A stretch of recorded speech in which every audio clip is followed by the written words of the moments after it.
Hello, and welcome to another episode of Thrive Like a Parent podcast. Today, I feel called to share another layer of my story and my story of grief. And one of the reasons is because of the news of Twitch.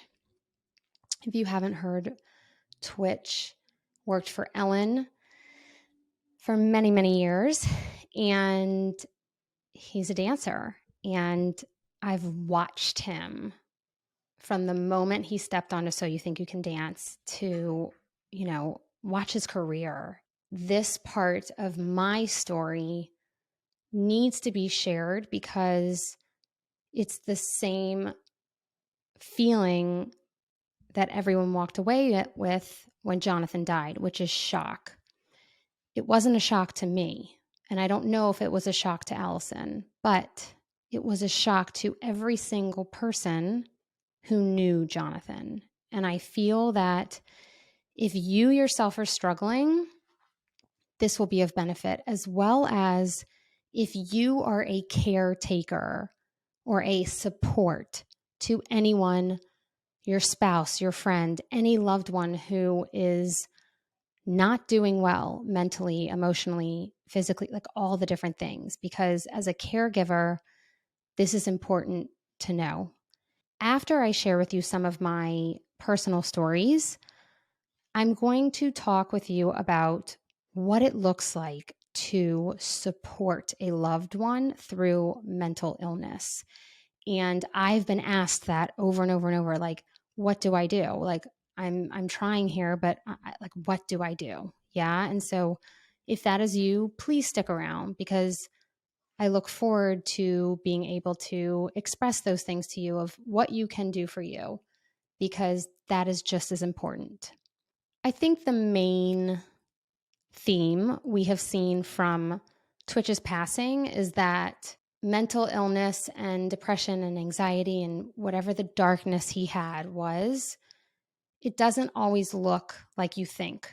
He, yes, smiled and showed his brightest sunshine on his dances and within his dances with Allison and on Ellen. And he had a phenomenal smile and incredible laugh. And so it's like, what? Oh my gosh. Like, you have no idea how hard it is to make it in the dance world. Like, if you're a dancer, you know. But if you're not a dancer, you don't know. Like, it is so hard. I looked at my parents before college and I was like, I'm not going to college. They're like, I was like, nope, I'm not going. I'm going to California. I'm going to dance. And they were like, sure, if you pay for it, like, best of luck to you. And I was like, they're like, yep, we'll support you through college. But like, if that's the choice you take, I was like, like shaking in my boots. And I didn't do it. And I have such regret for not doing it. But at the same time, I truly feel that my path is where it was meant to be. And now I get to support so many through something else that I love, as well as I get to do performing through my reels. So it's kind of the best of both worlds. No one would have ever assumed. From what I know, I believe that Jonathan was even on phone calls and meetings hours before he passed. And yes, I knew how hard life was for Jonathan. There were days where I had to wake up 3 boys instead of 2 and make sure all of them got off to school or work, or make sure at least Jonathan was sitting up and logging into his computer in bed. And I'm telling you, like, no one knew we lived in New Orleans. They were all shocked, all of our friends and family. Now I'm in Texas. All of our friends here were shocked. Every single person at Jonathan's work was blown away in complete disbelief shock. The craziest part, are you ready for this, is that when Jonathan was at that company for 3 years. The first year he made Rookie of the Year. The second year he was number 1 in his company. That year he attempted. And then the third year he was also number 1 in his company. and went off to a facility to gain support and took medical leave. My husband was the number one sales rep in his company 3 years in a row with severe depression and severe anxiety and fatigue and exhaustion and dark thoughts.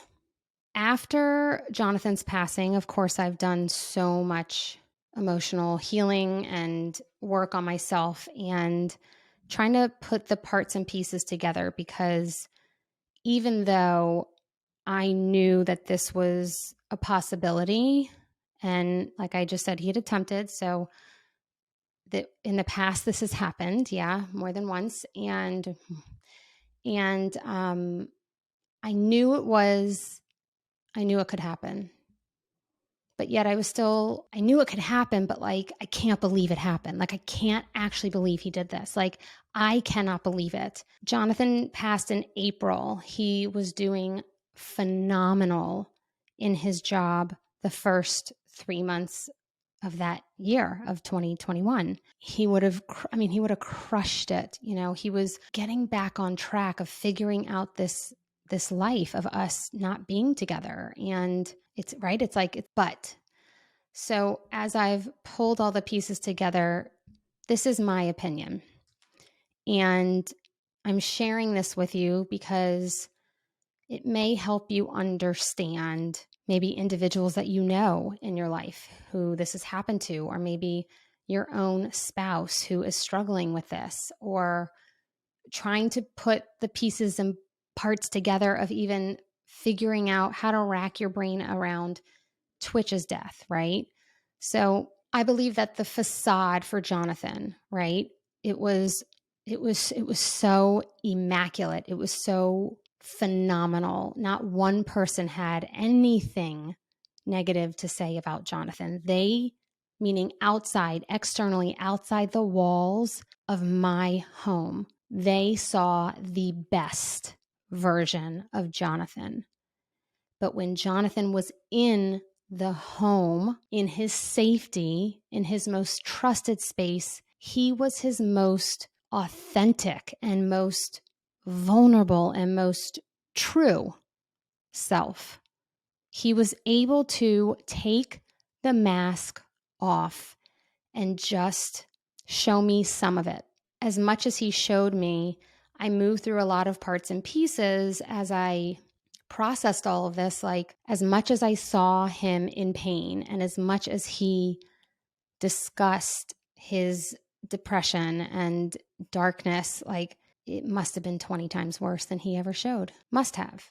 I think the vast polarity between Mr. Number One, charismatic, kind, awesome dude at work, right? And with his buddies and with his dad friends and with his high school buddies, like Mr. Number One, just like a good guy, the man I met, the man I fell in love with, the amount of demons he was fighting to be able to keep that going, as well as the emotional and mental effort it took for him to show up that way.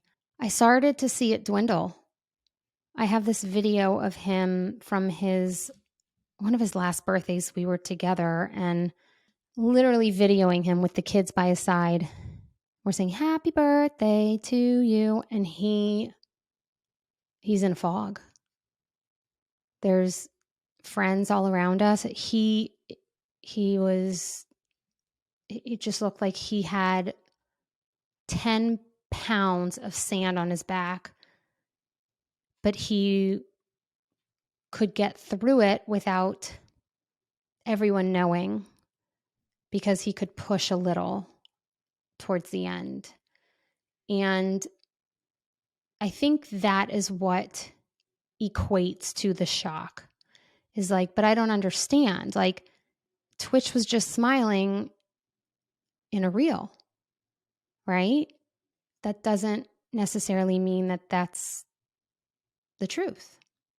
There are so many who we have had this experience of this happening to. Either you hear about it or you know someone who's done this, and it's shock, because I believe that Jonathan was so hard on himself, right? Do you see that? Because he was number one in his company, yet so debilitatingly exhausted and fatigued at home and depressed and not doing well, right? And so the demons that equates to is more pressure to show up and smile, more pressure to continue to be number one, more pressure to perform, more pressure to keep the mask on.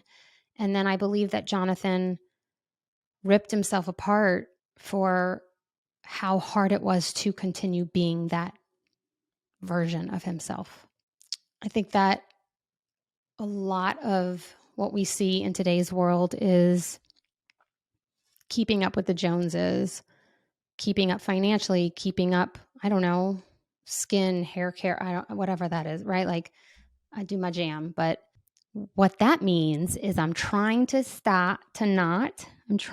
not to color my hair. I'm trying to embrace the gray. That's what that means. I'm trying to do my thing. Anyway, we're on a rat race. And if you feel like you're on a rat race and it's never ending, right? Like, that can lead to not such great thoughts. And the hard part is no one talks about how exhausted they really are. No one talks about how hard it is to even fill up your gas, purchase your groceries, keep the lights on, pay your mortgage or rent. Like, this is hard. But somehow it's, oh, hey, Susie, we're great. Yeah, I just bought 15,000 Christmas presents for Sally. I know. Like, she's getting the My Pocket Polly, whatever the hell that is, right? Like, we're not really, truly talking about anything at times other than fluff, right? You know, the craziest thing happened to me. I had never, ever received, and now I do all the time, and I appreciate you sharing. And now that you know that I'm okay talking about those things, I do believe that's why you all reach out to me more about where you're at emotionally. But I had never gotten a DM about someone being so low that they wanted to end it all. And I got one 2 weeks after Jonathan passed. I've never gotten one. And then all of a sudden, 2 weeks. It brought up a lot, of course, in me. And I was, of course, triggered. I took some time for myself. And at the state that I was in, and it was, of course, my first time, I immediately was like, can you talk? Are you someplace you can talk? And we hopped on a video call. And I let her speak, and she shared that she had felt like this once before and that she called a hotline and they helped her get through. And then she was starting to feel like that again. And I just let her talk and talk and talk and talk and talk. And I looked at her with tears in my eyes and I said, you DM'd me for a reason. And this happened for a reason. And that reason is for me to share with you that your children want you here, because my children want their dad here, because I lost my husband to suicide 2 weeks ago. And we just both cried. And we talked through what she had done, and we had talked through, meaning done support-wise, like what she had support-wise. And she shared with me that she wanted to end it all. But at the end of the day, what we got down to was she never, ever, ever had shared this with her partner. And I made her do it. Like, I don't really know what else to say. She promised me she would. And I promised her that they would love her with open arms and share with her and support her and give her all the support she needed. And she told me the reason she didn't want to tell her husband was because she didn't want to put any more burden on him.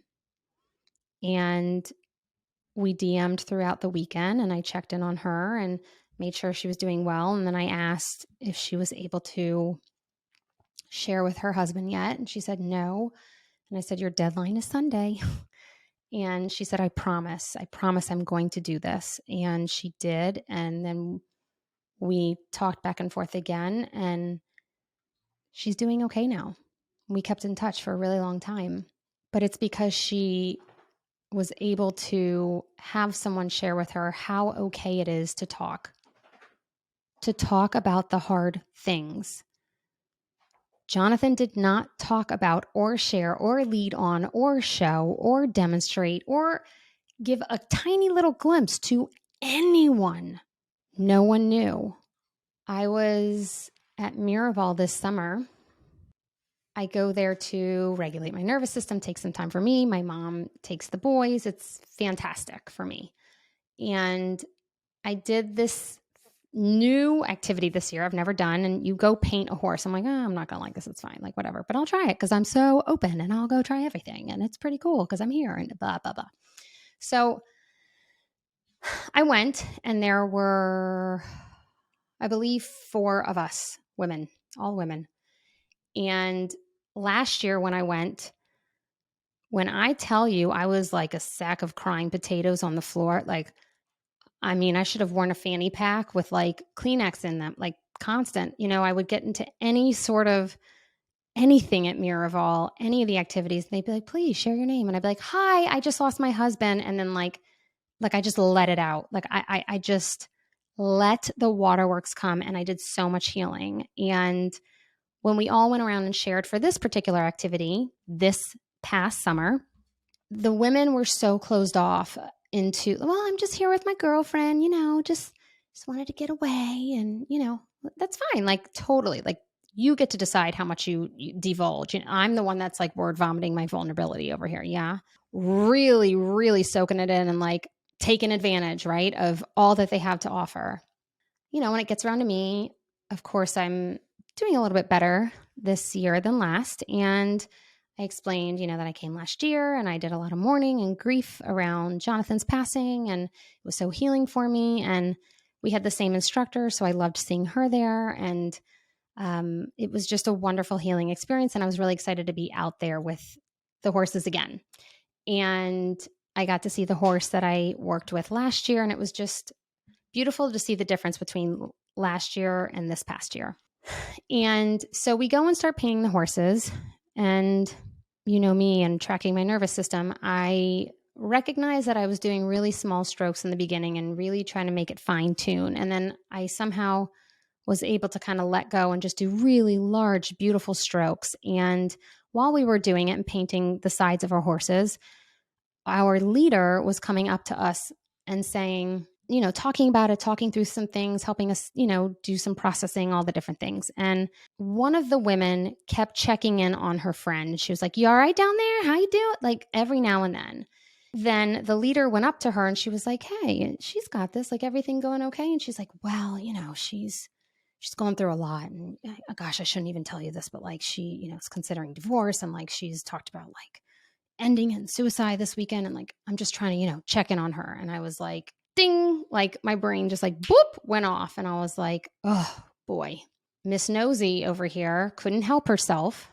I walked up to the woman who just had said that, the friend, and she was next to me horsewise. And I said, I'm so sorry. Did I overhear that your friend is not doing so well? And she's like, oh gosh, she would kill me. She would kill me if she knew if you heard anything. Oh gosh, don't say anything.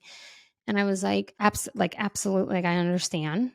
And I said, I just want you to know that I myself recently began a divorce, and then my husband ended up committing suicide. And if she wants to talk or she needs to feel like she has anyone, like, I'm just letting you know, I'm happy to support her. And she was like, oh gosh, you can't, like, you just, no. And I was like, okay. Just that we don't talk about it type of thing, right? Like, so embarrassed, so mortified, can't believe anyone knows, like, no, like that is secret, right? And it's okay. I'm telling you it's okay if it's a secret, but I'm also telling you it needs to be talked about. Yeah.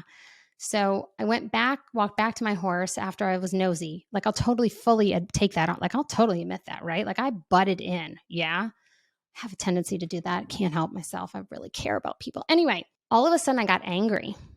And I was like, my strokes of like painting this horse were completely different. And I was almost to the point of shaking because if I had just allowed this to be something that wasn't hidden in our marriage, if I had somehow supported John into saying it's okay to like tell people. Now he would never have, right? But now I know differently. And I feel like I, at some level, have a calling to tell you that you get to say the uncomfortable things. You get to talk about the things that matter most. You get to talk about your deep, dark, whatever. And if those people aren't open to listening, then go find someone who can support you and who is willing to listen, because talking about it is processing.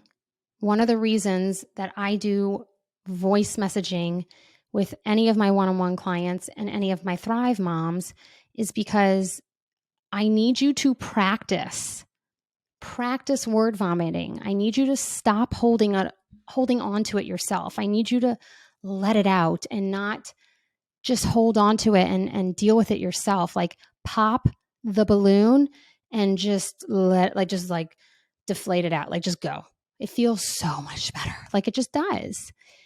Oh, I can't believe I did this looking back, but all right, we finished the horse painting. And then, of course, our leader was like, all right, ladies, let's talk.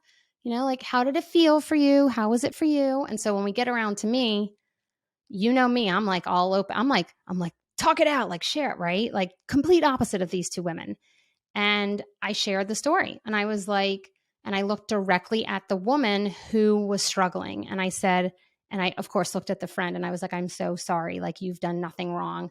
I am going to share my feelings of how this was for me. And I looked directly at the woman and I was like, my husband passed from ending his own life. And before that, he and I were in the midst of a divorce. And she immediately just like started breaking down crying. And I was like, I want you to know that it is okay to talk about, because I wish he had more.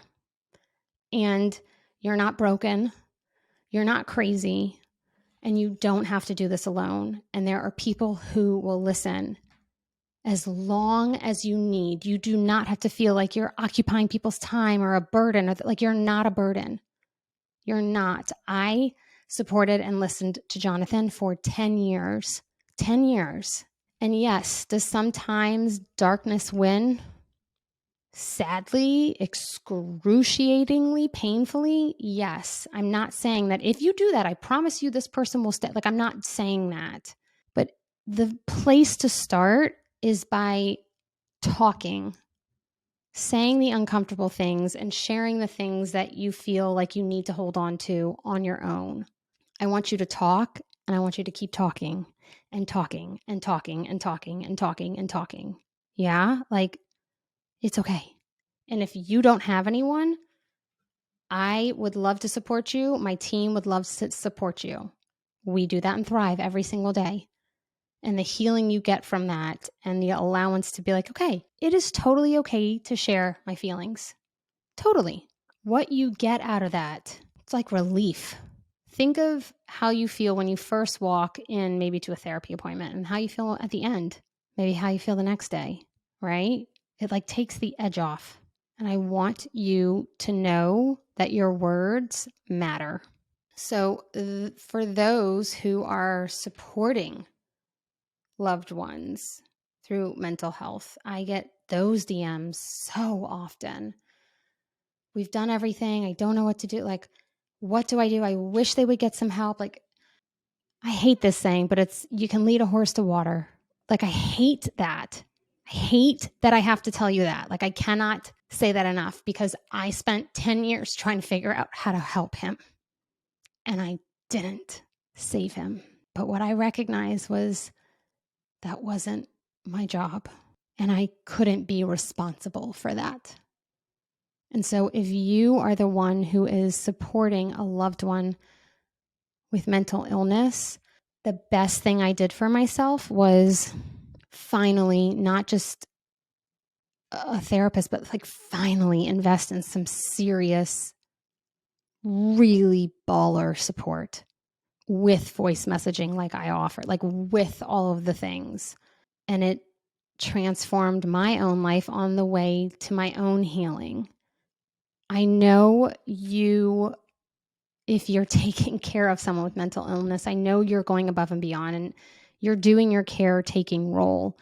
And if you are doing that type of role, thinking about having someone else open up their arms and let you find a place within there to like snuggle up and cry and weep. Like, oh no, like, no, I'm good. Like she, like they need this. Like, I'm fine. Like, let's figure them out. Like, that's the goal. The goal is to help that human. I'll be fine once they're fine. You're not fine. You're not fine. I wasn't fine. We are supporting our loved ones, friends, family, whoever it is, because we love them and we want to do it. We are making a choice to do it, but that doesn't mean that you individually don't need a place to land for yourself. There are so many support groups when there's camps for kids.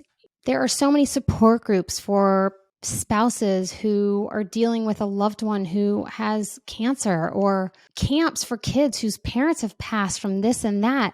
There are support groups for widows who have lost a loved one due to suicide. But there are chat groups for I'm caregiving for my husband or wife or best friend, or like who has severe XYZ, like depression or this or that. Like, that's few far in between. Because if you're the one that's doing well, you think I'm the one that's doing well. They're the one that's not. I'm telling you, you need support. And this is one of these things where I really wish I could put my arm through the mic, through your earbuds, and like beg you. You have, just like the horse to water, like you have to decide you're so worthy of that. And this is hard. I can't beg your person who is struggling to gain the right type of support. I tried it for 10 years, but what you do have control over is yourself. And that's what I did. I took control of myself and my own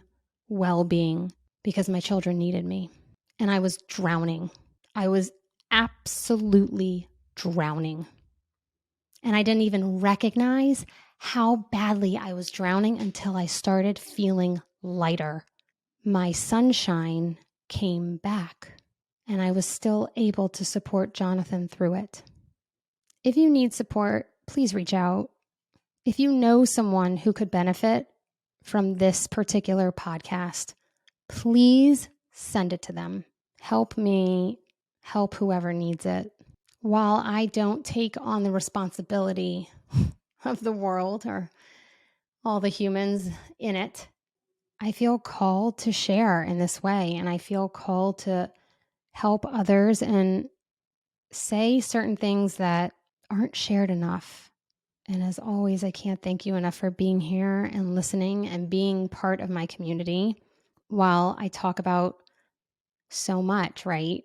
The healing of our own brain and body, regulation, taking care of ourselves, parenting, how to parent our kids, as well as widowhood, right? Like, it's a total mixed bag over here, but it's life.